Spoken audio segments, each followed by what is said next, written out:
ShinRobjira. Today we're going to be talking about the Hiya Toys Exquisite Basic Flameborn Rodan. Oh man, what a gimmick! Right up front, one of the biggest improvements of this figure is actually going to be his box because damn, this looks awesome. Cataclysmic even. It really brings forth Flameborn to that of Rodan, and it looks awesome. Right out of that box, Rodan from tail to the very tip of his beak will be at 5 inches tall, and his wingspan is wide. Very, very wide. You get Rodan in the neutral walking pose with his knees bent, he will be standing just over 2 inches tall. Shokugan, Movie, King, HG, Finger Puppet. I'm going to attempt to make this short, sweet, and to the point. This is a repaint with a blacklight reactant gimmick. Not too much other than that has changed. So, let's get right into articulation. Fully ball-jointed neck.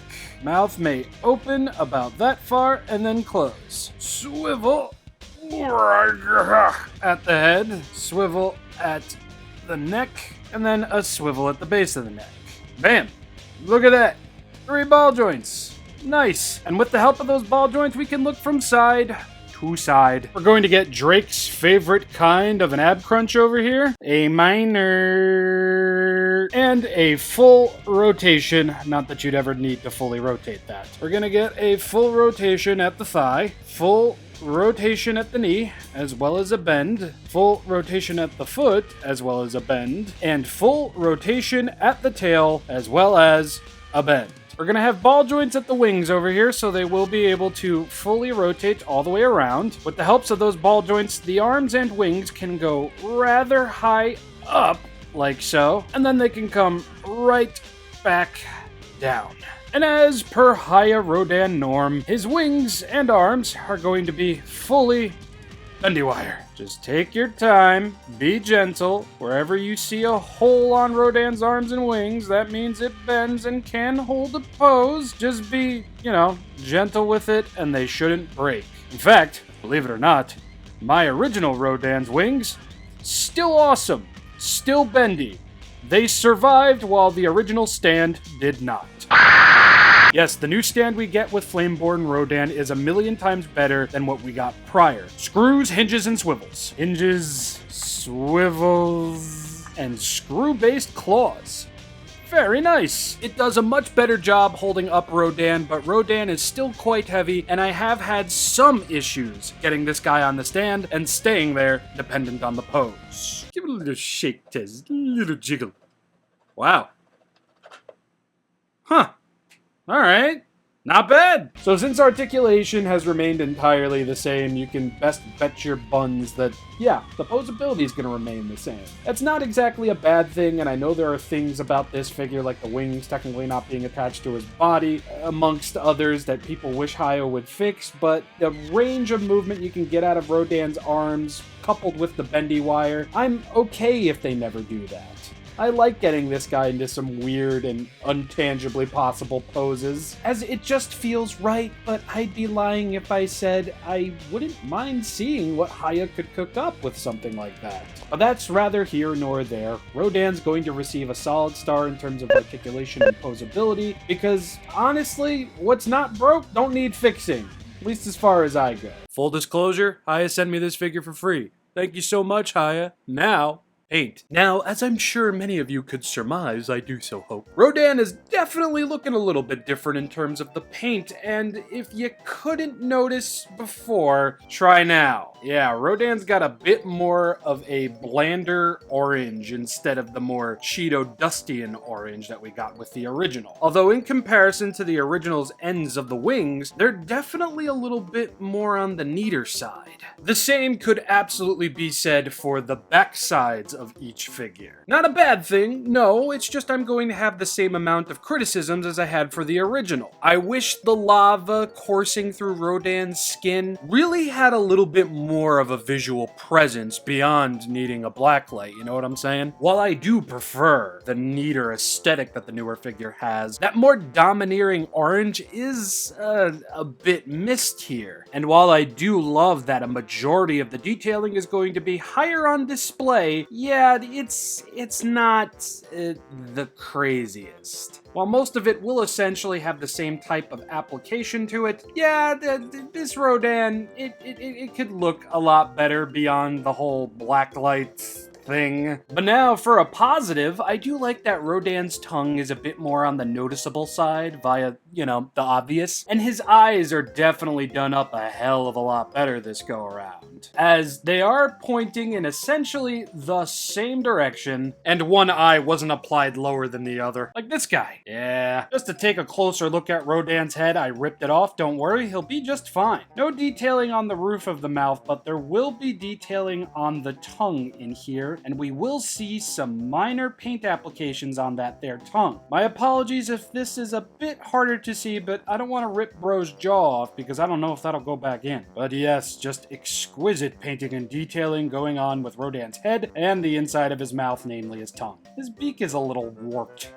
Well, this guy was sitting out on my porch in like 85-degree weather. Thankfully, despite the orange being a bit duller, we still do obviously get some good highlighting of all the detailings on the figure. It's just how the paint looks may just turn some people away, as not everybody in the fandom's gonna be clamoring for this thing solely because of the blacklight feature. Speaking of which, some of that blacklight paint on the edges of Rodan's wings, even along his tail, will be brighter, and I kind of wish the whole figure was outfitted a lot like this. Because this bright orange versus the duller orange, it definitely would have given the figure a bit more appeal, I feel. Bars, bars, bars. Because, you know, not all of us have like a blacklight room or a blacklight display for this thing, so 9 times out of 10, we're going to be seeing Rodan like this. A brighter and funkier orange that doesn't seem and appear to be as washed out as this, I think could have helped the figure both have a better shelf presence and simply would have appealed more to those who just want a more accurate looking Rodan figure. But at least the differences are obvious enough between the two figures, right?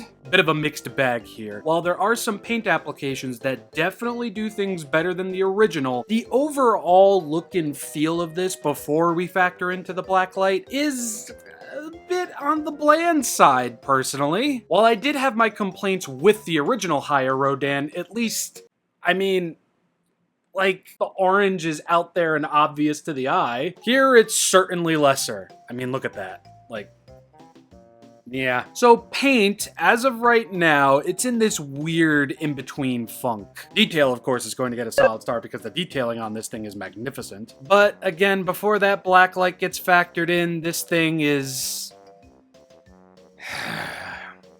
it's not bad, but it definitely is lesser, so half a star in terms of paint. Again, before we factor into the blacklight paint. So right now we're gonna go 0 dark 30, and I'm going to show you just how well this thing friggin' lights up. Okay, now let's take a look at what was added to this figure. So this blacklight UV light reactant paint is definitely going to be upping the ante versus what the figure looks like under your standard lighting. It gives off that glowing lava effect. It actually kind of brings out that more muted orange a bit. It kind of looks a little bit more on the reddish side. And this blacklight paint is going to go straight from Rodan's sides to the very tip of his wing, as you can see. I mean, damn. Very nice! And it is, of course, going to be like that on both sides on the insides of the wings. I mean, this wing definitely got a lot more, I feel. I mean, just from this wide shot alone, I'm sorry, I only have one UV light. I wasn't expecting having to do a review like this, but yeah, don't worry, we'll talk about the tail. I didn't forget, I did not see, but that's going to be the inside of the wings. As you can see, the edge of Rodan's tail, which will be visible both from the bottom and from the top, is going to get hit with this UV reactant light. And even though it's simply just an outline job, it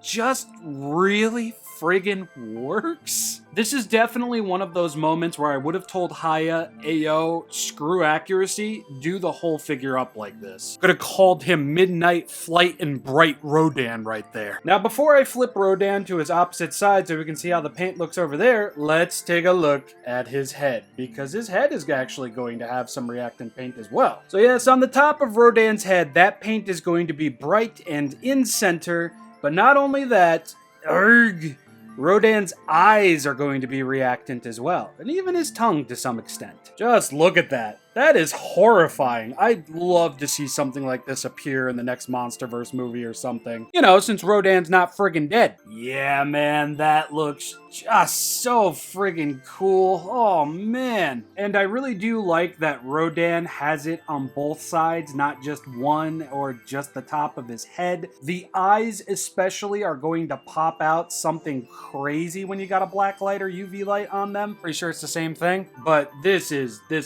nuts. The only unfortunate part to a gimmick such as this is that it really is situational, and unless you have the setup worthy of it on your shelf already, or are planning on making one to accommodate for something such as this, something like this, while cool, really, isn't worth it. Oh, but look at the opposing side of Rodan's wings. Oh man, does it glisten like golden Cheeto dust. And again, that mild and blandish orange is definitely not reacting, but looks better, especially on camera. Like, looking at it with my eyes, it's not as cool, but again, if you've got the setup, if you've got a camera that's better than my iPhone, you're going to be taking some awesome friggin' pictures with this. Unfortunately, we won't be seeing anything on Rodan's back, really, but the tip of the tail. That looks awesome. Oh my god, it really does. Jeez. This side isn't as outfitted as the other side is. The other side's reactant paint definitely feels a little bit more coated on, but that does not detract just from how awesome this looks when lit up. And again, it really helps the detailing under this lighting. The glowing effect is magnificent. And we can get a closer look at the top of Rodan's head. Again, the detailing being just accentuated upon with this paint under this light. It's awesome. It really is. While this paint job is absolutely exclusive to the fact that you have a black light or UV light, I can't deny that this is cool. This is a different idea, and I am going to give it a solid star, but I am going to come at Hiya with a bit of a suggestion here. And again, this is just a suggestion. I know nothing about painting figures, anything like that. But if we could get a Rodan with a paint job a little bit similar to this, with a little bit more yellow and reds and everything to really sell home that lava look without the need of a black light, fire. Do that. But add a little coating of paint to the same areas that you did on the new figure and give us a double twofer right there. An awesome looking Rodan under and outside of that of a blacklight. Because while I do very much enjoy this release for what it is and then some, I will admit it's situational. Anyway, friends and neighbors, that's about enough out of me. I do so hope you all enjoyed. Female Muto's gonna be shipping out soon. Very excited. And I will see you all again on Friday with a review of the SH Figuarts Kaiju number 8. Kafka Hibino. Ignore what I say in videos coming after this because everything's all jumbled up. Figma Emmy, CCP GMK. Goodbye. I love you. Peace.